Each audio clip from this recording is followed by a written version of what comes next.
नमस्कार। Important news and views के इस अंक में आज हम बात करेंगे एक यूपीएससी की एस्पिरेंट मानवी श्रीवास्तव द्वारा डाले गए इंस्टाग्राम पे अपने एक 2 मिनट के वीडियो की।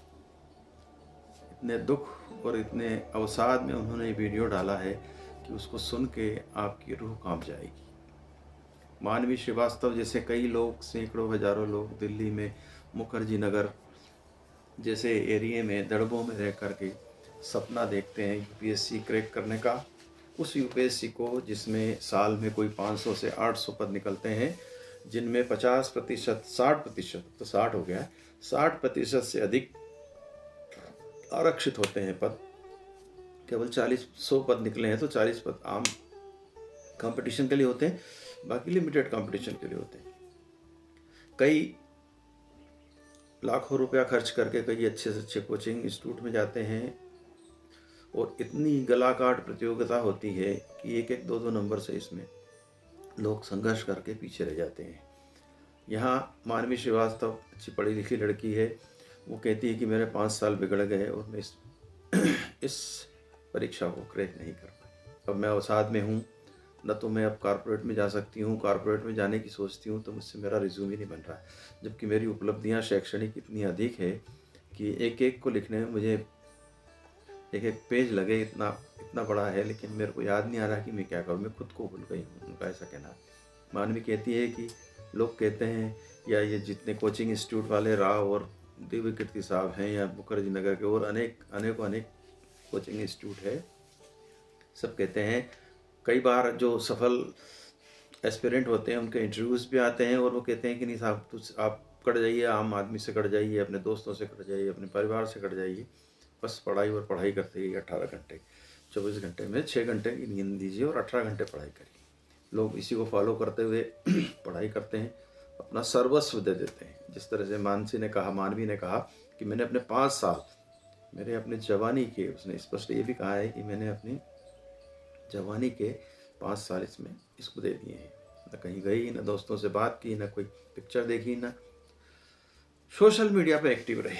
तो अब इस तरह की पढ़ाई करने के बाद जब उसको एहसास हो रहा है मानवी को कि अब शायद मेरा कुछ होगा नहीं इसमें, मुझे और कोई नौकरी करना चाहिए, बैकअप प्लान को एक्टिव करना चाहिए, लेकिन वो उस करने की स्थिति में नहीं, इतनी मानसिक संतरास से गुजर रही है।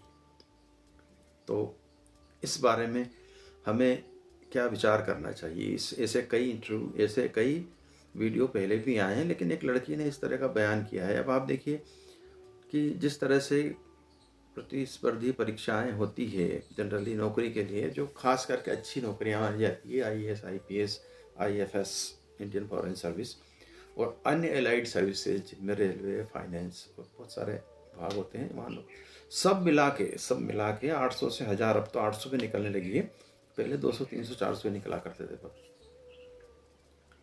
पैटर्न क्या है यूपीएससी, और इसी पैटर्न को स्टेट के, जो हमारे राज्यों के लोक सेवा है, पब्लिक सर्विस कमीशन से, वो भी फॉलो करते हैं। सेम यूपीएससी जो जिस तरह का सिलेबस रखता है, थोड़ा वो तब्दीली के साथ लागू करते हैं।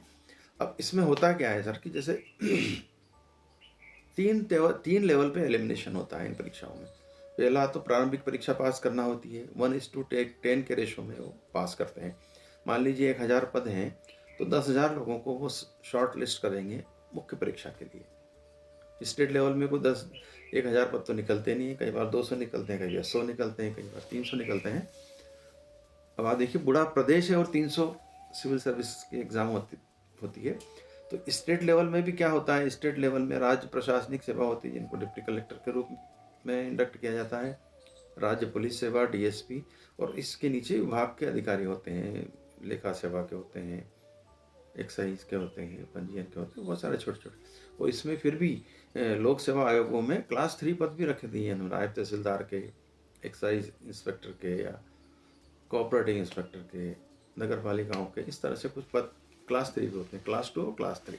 और वहाँ तो ग्रुप A के और IAS और IFS का।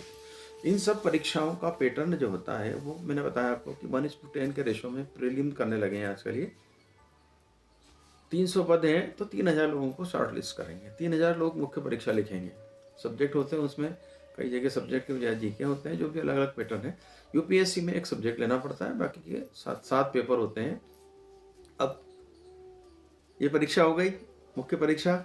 मुख्य परीक्षा के बाद फिर एलिमिनेशन होता है, उसमें 1:3 के रेशो में इंटरव्यू बुलाते हैं। अब आप सोचिए कि 800 पद हैं, 700 पद हैं, तो 2100 लोगों का इंटरव्यू होगा केवल यूपीएससी में।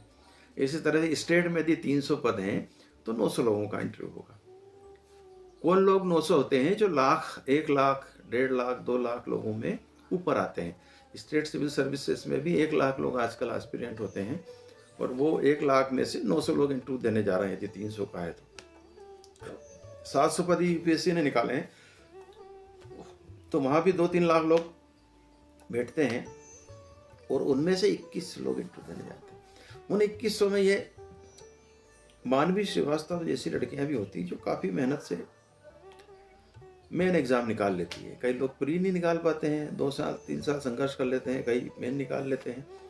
अब आप देखिए कि मेन निकालने के बाद में भी बैक टू बैक यदि 1:3 का रेशो है, तो 3 लोगों को इंटरव्यू बुलाने के बाद 2 लोगों को तो वापस भेज दिया जाएगा कि जाइए आप फिर से तैयारी करिए। कितने लेवल का फ्रस्ट्रेशन है। बेचारा 2 साल से लगा है, प्री पास करा उसने जैसे तैसे, फिर मेन में मेहनत करी और मेन में जाके इंटरव्यू देने गया तो वो एलिमिनेट हो गया। एलिमिनेट होने के बाद उस एलिमिनेशन राउंड में से निकलने के बाद उस अभ्यर्थी के पास में उसको यूपीएससी एक बाबू का पद भी ऑफर नहीं करता है। या तो आप निकलोगे तो बड़े पद पे निकलोगे, नहीं तो बाहर घूमोगे। कई लोग ऐसे वहाँ संघर्ष कर रहे हैं जो 2-3 बार यूपीएससी का मेन निकाल लिया उन्होंने, और हर बार इंटरव्यू में फेल हो जाते हैं।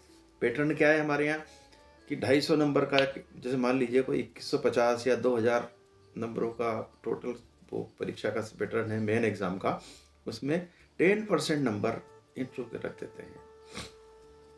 2100 लोगों की लिस्ट बनती है, तो मात्र 50 से 100 अंकों के बीच में पूरी 2100 की लिस्ट हो जाती है पूरी।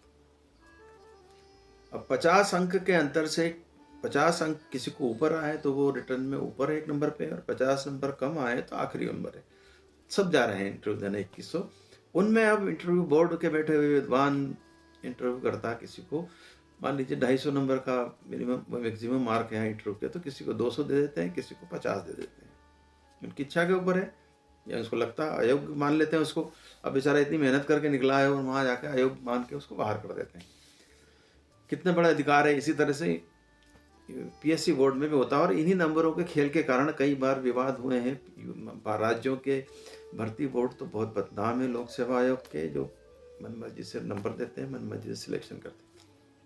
बेचारे छात्रों की मेहनत को कैसे बहा देते हैं, या उनमें किस तरह से खून के आंसू रुलाते हैं, ये इनसे जो एग्ज़ाम देता है वही समझ सकता है, दूसरा नहीं समझ सकता इन चीज़ों को। तो बाहर हो जाते हैं सब।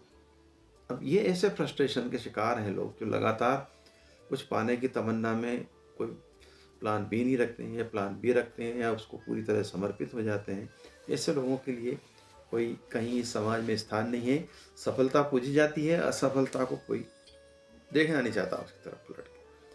तो इस पैटर्न को इस तरह के फ्रस्ट्रेशन को कम करने के लिए क्या करना चाहिए, कई लोगों ने सुझाव दिए, कई विद्वानों की। जब आप लोक सेवा आयोग की परीक्षाएं ले रहे हैं, संघ लोक सेवा आयोग ले रहा है, तो जो इंटरव्यू के लिए 2100 लोग लगे हैं उनको कम से कम एक नौकरी तो दे दो। आप न बनाओ IAS IPS, बाबू तो बना दो कहीं, या और कोई क्लास 3 के कोई पद ऑफर कर दो उनको। इतनी तो मेहनत की है बेचारों ने। तो जो इंटरव्यू देने जा रहे हैं 2100 लोग, वो ये श्योर होके जाए कि हमको कहीं ना कोई नौकरी तो मिल गई। इसमें नहीं करते हैं सारे, अलग से भर्ती करेंगे। कर्मचारी चयन आयोग अलग कर दिया, यहाँ व्यावसायिक परीक्षा मंडल जो जितने भी हैं भर्ती के क्लास 3, उसी में से जब बेचारे इतनी परीक्षा इतनी हाड़ तोड़ मेहनत करके जा रहे हैं, तो कुछ तो देना चाहिए उनको। सरकारें सोचती नहीं, हमारे यहाँ भर्ती बोर्ड नहीं सोचते, नेताओं को फुर्सत नहीं है सोचने की। इसी तरह से फ्रस्ट्रेशन में रहेंगे युवा। आजकल कारपोरेट में भी नौकरियाँ जितनी मिलना चाहिए उतनी नहीं मिल रही है। तो ये सब चीज़ें सोचने वाली है, चिंतकों के लिए सोचने वाली है। बाकी तो कौन किसको, पर इस तरह के जब वीडियो आते हैं तो मन उद्वेलित होता है लोगों का। कुछ बातें होती है, फिर वही होता है। तो कम से कम मुझे लगता है कि संघ लोक सेवा आयोग के लेवल पे ये सोचना चाहिए, सरकारों को सोचना चाहिए कि युवाओं को इस तरह से फ्रस्ट्रेशन में भाई क्या होता है कि यदि आप मेन एग्जाम में एग्जाम दे रहे हैं, नहीं निकल पाते हैं, तो आदमी विचार कर लेता है कि भाई मुझ में कोई कमी है, मैं उसको नहीं कर पा रहा हूँ फेस। 1-2 अटेम्प्ट दे के अपना दूसरा काम धंधा। अब वो मान लो इंटरव्यू में निकलने के बाद 3 बार इंटरव्यू में निकल रहा है और फिर सिलेक्शन नहीं हो रहा उसका।